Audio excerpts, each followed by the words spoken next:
Geessan jechuu barbaada. Baga waliin nu gahe. Mee godina kamirraa dhuftanii maal beeksisuu dhuftanii gabaabinaan nu ibsime. Kamisarraa dhufne nuyi Oromoo Wallooti nyaata aadaa beeksisuu dhufne. Mee nyaati aadaa kamiseetti beekamu maali? Akkamittiin qophaa'a gabaabinaan nu ibsi. Kuni burqumsaa jedhama. Burqumsaan dhadhaa fi damma garburraa qophaa'a. Inni kun immoo buna qalmaati. Dhadhaa aannanii fi bunni akaahameeti kuni kan qophaa'u. Inni kun immoo marqaa jedhama. Marqaan immoo daakuu garburraa qophaa'a. Kan nyaatamu immoo dhadhaani. Inni kun immoo dimmisoo jedhama. Dimmisoon immoo saliixii fi qixxaa xaafirraa qophaa'a. Qixxaan tolfama hin tumamu waliin saliixidhaan. Mee yeroo keessummaan dhufu keessummaa kabajaadhaaf nyaati addaa godina keessatti beekamee keessummaa addaaf qophaa'eef kan kam nyaata kam?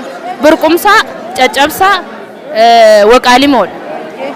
Warri kun keessummaan yeroo dhufutu kan nyaatu jechuudha. Keessaa burqumsaan hoggaa keessummaan dhufe burqumsaa dhiyaata.